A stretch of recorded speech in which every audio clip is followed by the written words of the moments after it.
Netcasts you love. From people you trust. This is TWiT. Bandwidth for iFive for the iPhone is provided by CacheFly at CacheFly.com. This episode of iFive for the iPhone is brought to you by Lantronix, maker of the Xprint server. Print from your iPad, iPhone, or any iOS device to virtually any printer. For more information, visit xprintserver.com/twit and enter the coupon code TWIT to receive free shipping on your order.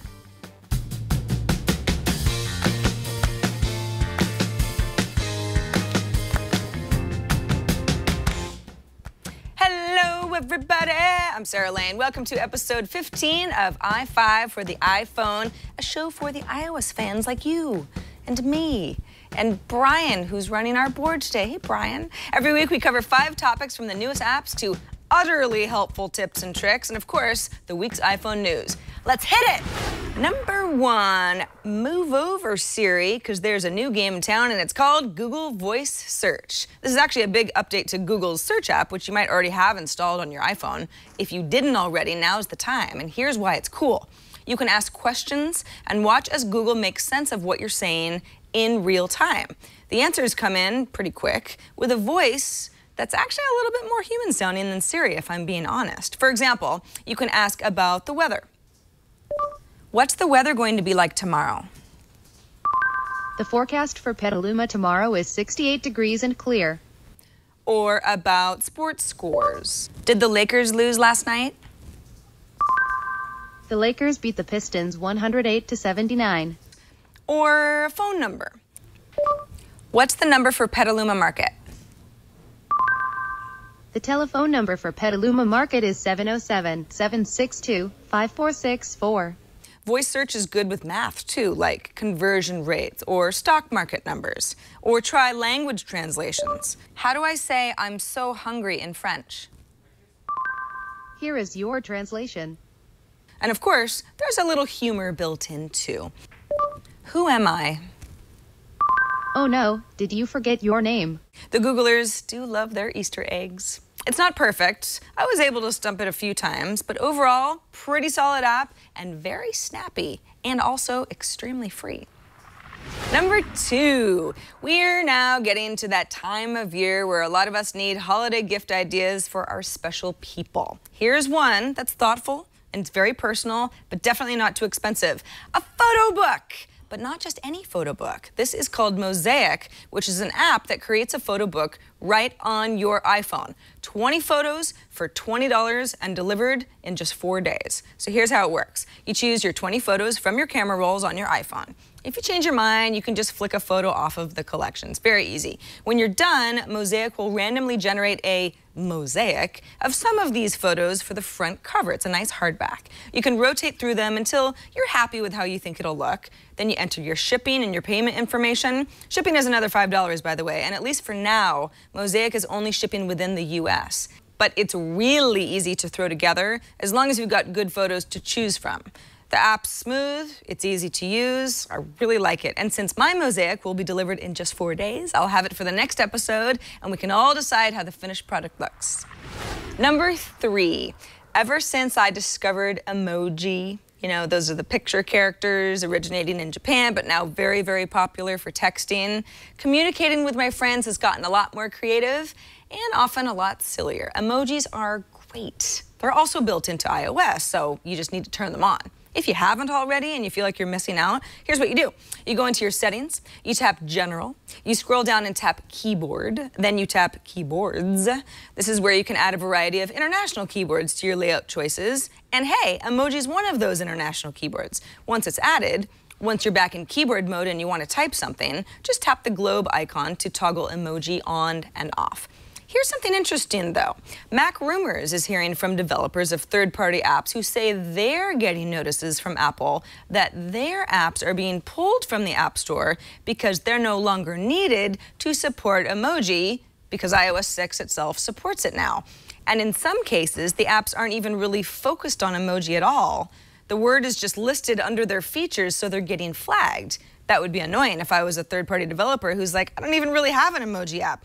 But then again, it's not very surprising that Apple doesn't want an app that replicates what iOS self already offers. If you do have an emoji app downloaded that you love, keep in mind it could be pulled from the App Store if it hasn't been already, and then be impossible to restore unless you have it backed up via iTunes.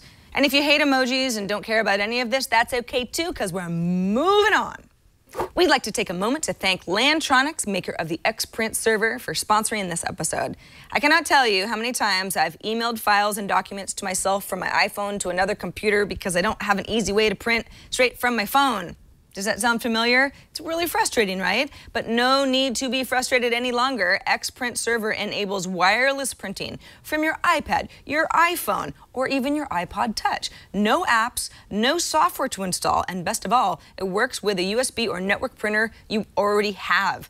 Just open it up, plug it in, and print. The Home Edition is $99 and supports up to 8 USB and 2 network printers. For unlimited network printers, you'll want the Network Edition for $149. It's perfect for a home or office. You've got printers, you've got iOS devices, and from now on, they're all compatible. Go to xprintserver.com/twit for more information and to buy. And we've got a special offer. Use the coupon code TWIT to receive free shipping on your order. Remember, visit xprintserver.com/twit and at checkout, enter the coupon code TWIT.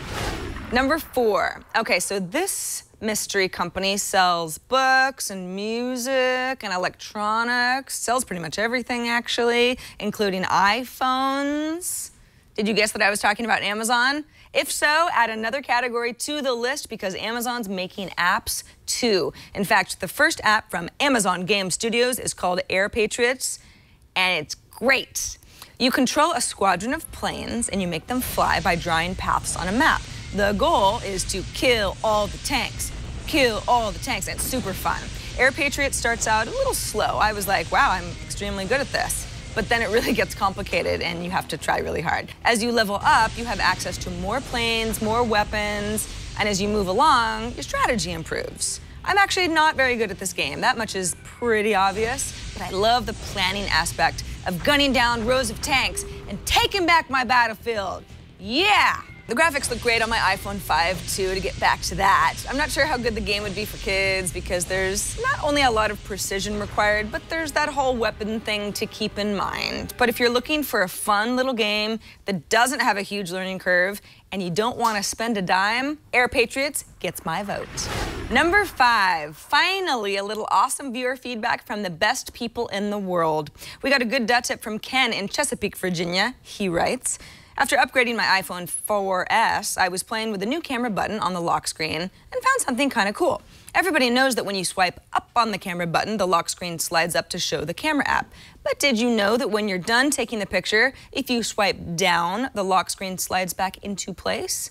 That is a great tip when time is of the essence. Thank you, Ken. Sandra has another tip when battery life is of the essence. She writes, Mophie hasn't yet made a battery pack for the iPhone 5. My iPhone 5 was out of power during the hurricane, and I had a Mophie case for my iPhone 4S. So I plugged in a 30-pin adapter inside the case and slipped in my phone onto the lightning end, and presto, it worked. So this is a good workaround until Mophie comes up with theirs. Great hack, Sandra. She also mentions that the top of the Mophie case obviously isn't going to fit back on in this solution, but it's a genius way to extend your iPhone's battery life by a lot, and we're glad you're safe. That'll do it for this episode of iFive for the iPhone. To links to everything we talk about, to subscribe to the show, totally free, or catch up on episodes 1 through 14, which would be something like 140 minutes of the best show ever. What's not to like? Just visit us at twit.tv/iFive. Email us at iFive@twit.tv. Leave us a voicemail at 614 on iFive, or send us a video with an app review of your own. We'll try to play it on a future show. I'm Sarah Lane, and I'll see you next week.